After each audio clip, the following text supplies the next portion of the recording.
Mtazamaji, karibu katika kipindi cha Kilimo Ajira Yangu. Katika kipindi cha leo, tutaangazia kilimo cha bustani ambapo tutaangazia mbinu za kupunguza gharama za kilimo hiki kwa njia rahisi.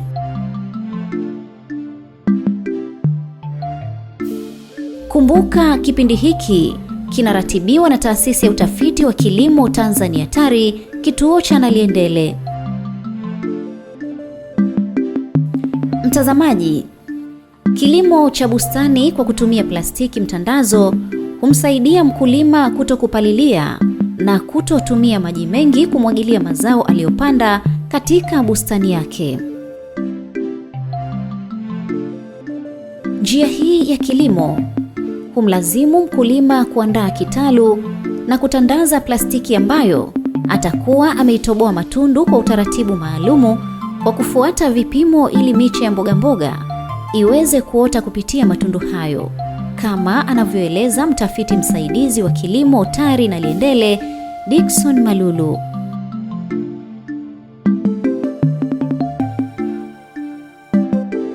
Mbele yetu hapa tuna teknolojia ambayo tungependa wakulima wetu waweze kuifahamu, ambayo ni teknolojia ya kukomesha magugu lakini na kuhifadhi unyevu katika shamba au kitalu. Tunasema ni polythene sheet au ni tandazo ambalo ni kwa ajili ya kukomesha magugu, na ukishalitandika kwa juu, madam mtando umeshalirekebisha vizuri, baadaye sasa kinachofuata utakuja utoboe matundu. Na haya matundu utakayoyatoboa utayatoboa kwa kuzingatia nafasi ambayo ya zao husika. Na kwa hapo ukiangalia kwa nafasi tuliyotumia hapa kwenye hiki kitalu au kwenye hii plot ni sentimita 60 kwa 60 kutoka mche mmoja hadi mche mwingine.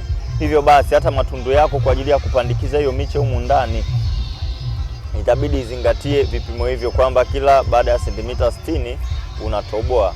Ukishatoboa sasa, kinachofuata miche ambayo unakuwa umeiandaa kwenye kitalu au miche ambayo unakuwa umeiandaa ipo umeipanda kwenye tray yako ya mbegu ya kuoteshea mbegu, utakuja utaipandikiza humu. Na ukishaipandikiza, ina maana kwamba hii sehemu yote unakuwa umeshaifunika na nini, na hii plastiki. Na baada ya hapo utakuja uifunike hii plastiki yako na mchanga kama hapa tunavyoona, na maana kwamba hapo tayari unakuwa umeshaikamilisha teknolojia nzima. Kinachofuata hapo ni nini? Kinachofuata hapo inakuwa ni kuhudumia shamba, kuhudumia plot yako au kuhudumia kitalu chako, ambao inakuwa ni kwa kumwagilizia. Ina maana kwamba ukiwa unamwagilizia, maji yatakuwa yanaenda sehemu ambayo umetoboa haya mashimo au umetoboa haya matundu kwa ajili ya kuruhusu maji kuingia.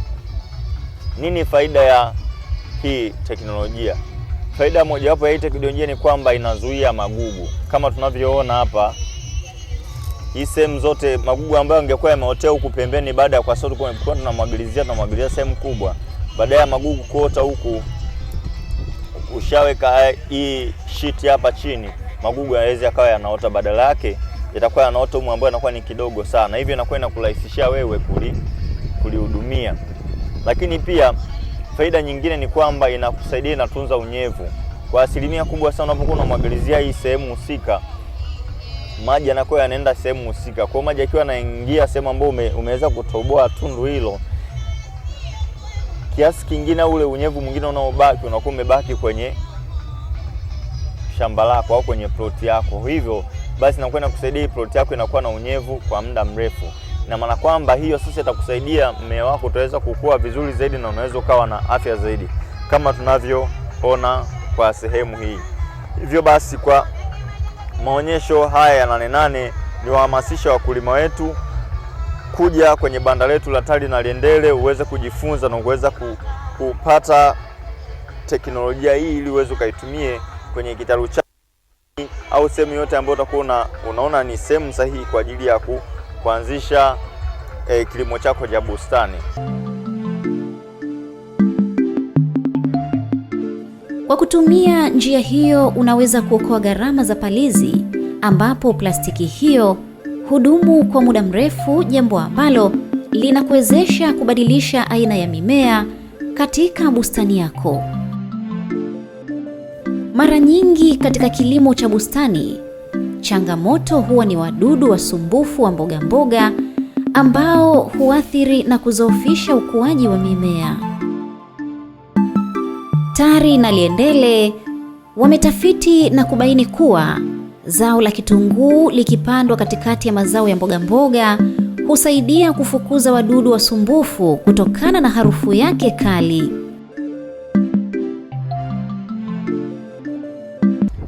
Tunatambua fika kwamba kumekuwa kuna changamoto kwa wenzetu wanaokaa mjini au wanajishughulisha na shughuli mbalimbali, wanasema maeneo ni madogo au maeneo hayawaruhusu au kuweza kuanzisha hata kitalu kidogo cha kuweza kupata mboga mboga.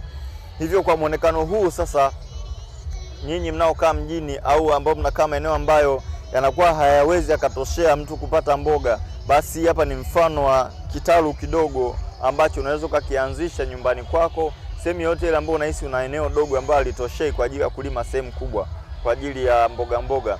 Na kama tunavyoona hapa, na hii kibustani kidogo ambacho ni kwa ajili ya kilimo cha mjini, kina mazao tofauti tofauti. Tuna Chinese, tuna lettuce, lakini pia kuna vitunguu humo ndani. Hivyo sasa ukiwa na kieneo kama hiki, kwa wewe mkulima uliyepo nyumbani au kwa wewe mkazi unayekaa mjini, kwa mtu yoyote ambaye anahisi eneo lake alitoshe kuweza kuwa na kumsaidia yeye aweza kalima eneo kubwa, basi kimfano hiki kieneo kinaweza kikawa ni jibu tosha, inaweza ikawa ni majawabu tosha kwa yeye kuweza kukabili changamoto yake ya kupata mboga mboga.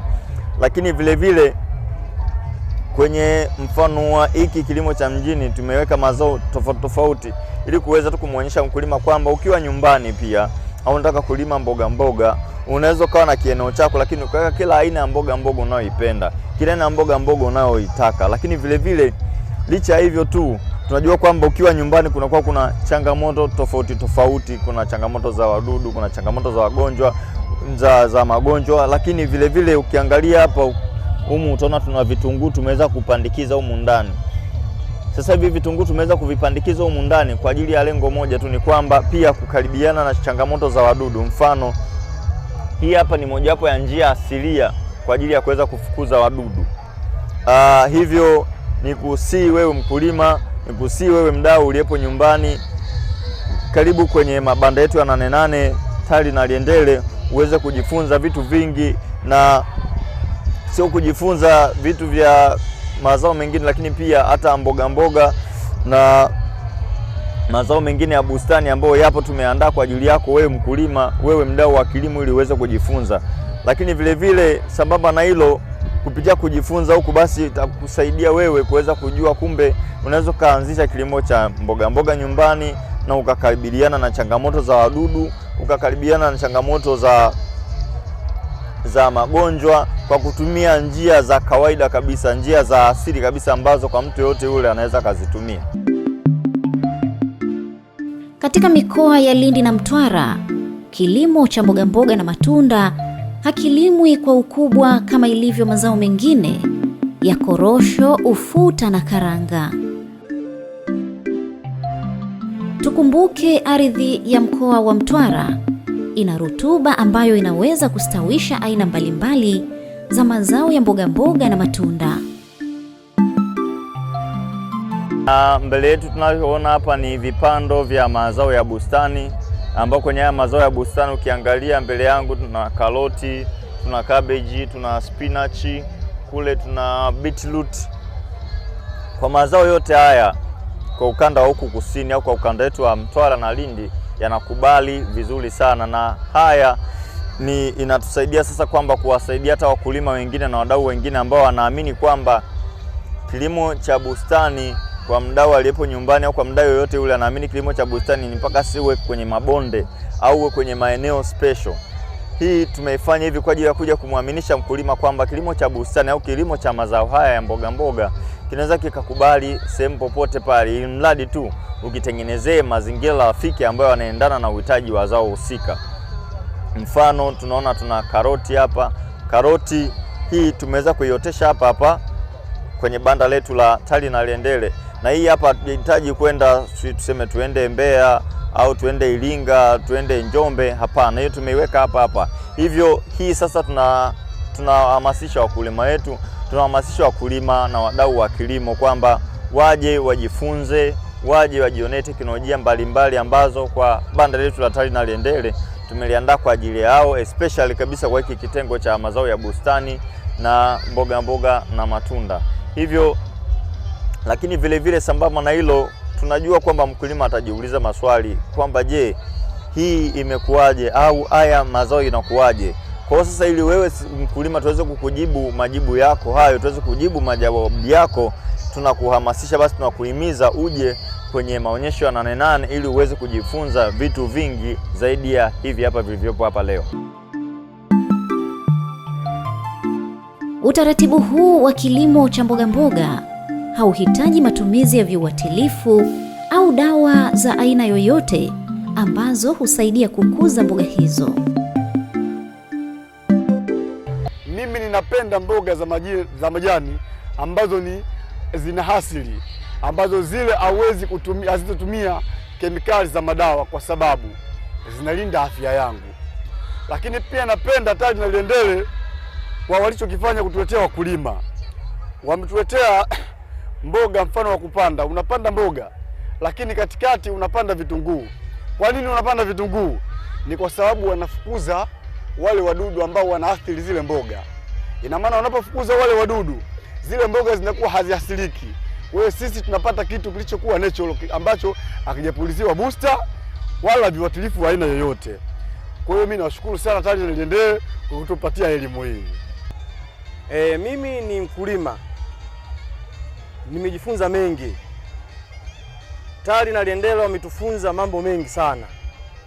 Cha kwanza, mimi binafsi yangu sipendi mboga za majani zilizowekwa chemical au zinazowekwa na madawa makemiko kupulizwa labda duduolu sijui nini. Uwaga sipendelei. Napenda mboga za asili ambazo hazitumii madawa ya kemiko yoyote kwa sababu nalinda afya yangu. Pia wametuletea kilimo cha kisasa. Hicho kilimo unaweza ukatengeneza hata nyumbani pako kwa karibu na baraza, ukaweka majani yako. Pia kwenye zile majani ambao utapanda pale, zile mboga ambazo utazipanda, utaweka na vitunguu katikati yake, utapanda vitunguu. Vile vitunguu vinasaidia kufukuza wadudu. Kwa hiyo wakishafukuza wadudu inakuwa mboga mzuri sana. Mtazamaji, elimu ya kilimo cha mboga na matunda inayotolewa na Taasisi ya Utafiti wa Kilimo Tanzania TARI, kituo cha Naliendele, hutolewa kila siku, ambapo katika viwanja vya maonyesho ya wakulima kanda ya kusini vilivyopo Ngongo mkoani Lindi ni eneo mojawapo la kufundishia wakulima. Kwa hiyo nitoe wito tu, tunawakaribisha wadau wote wa kilimo, wakulima waje kwa wingi katika eneo hili la viwanja vya Ngongo, kwa kuwa ni fursa adhimu sana. Kwa hiyo kwao ni fursa ambayo wanaweza wakajifunza teknolojia mbalimbali za kilimo na kuongeza tija kwenye kilimo chao. Niseme tu hapa tulipo tuna teknolojia mbalimbali. Tunazo teknolojia za kilimo cha bustani. Kama unavyoona hapa tulipo, hili ni eneo la bustani. Kwa hiyo tunawaelimisha wakulima. Bustani pia ni moja ya kilimo ambacho kinaweza kikampatia mkulima kipato, mbali na kulima mazao yale ya biashara kama korosho, ufuta na mbaazi, lakini pia wanaweza wakafanya kilimo cha bustani. Sasa hapa tunazo mboga za aina mbalimbali, tunayo miche ya matunda. Waje wajifunze, waje wapate mbegu ili wafanye kilimo cha bustani. Pia tunatoa elimu hata ya kilimo cha bustani ukiwa nyumbani. Kwa hiyo zipo teknolojia mbalimbali, unaweza ukaanzisha pale nyumbani kwako, ukawa na bustani ambazo hazitumii gharama. Kama unavyoona hapa nilipo, hii ni mifuko tu na mbao ambazo zimepigwa kwa urahisi kabisa, na unaweza ukawa unavuna mboga mwaka mzima ukiwa nyumbani kwako. Lakini pia tuna teknolojia ya plastic mulching, kwa Kiswahili wanaita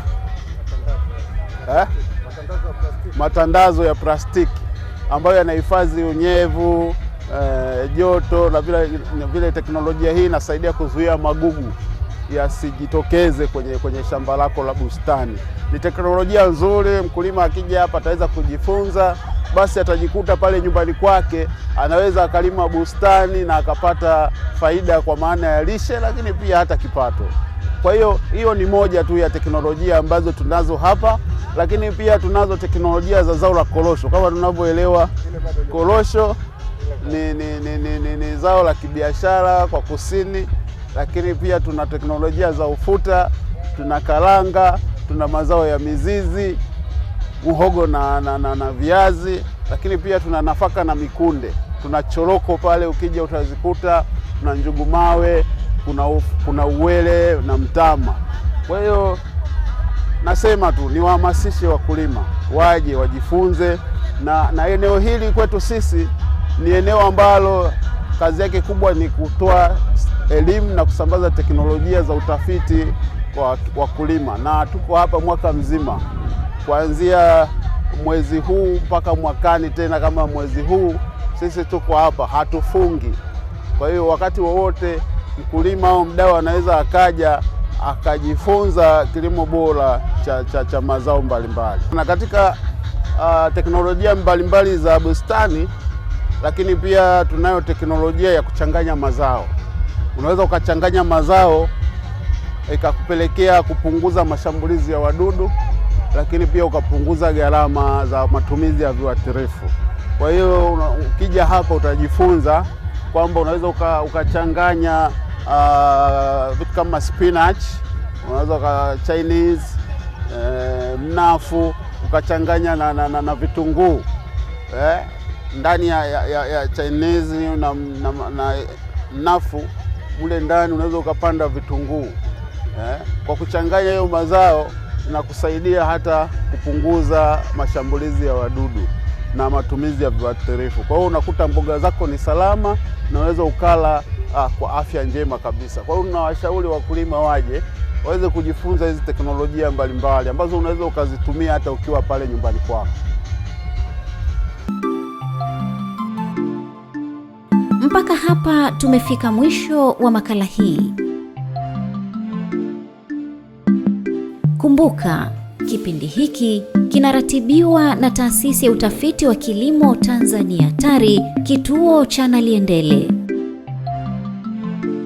Usikose kuangalia kipindi kingine cha Kilimo Ajira Yangu wiki ijayo, muda na wakati kama huu. Asanteni.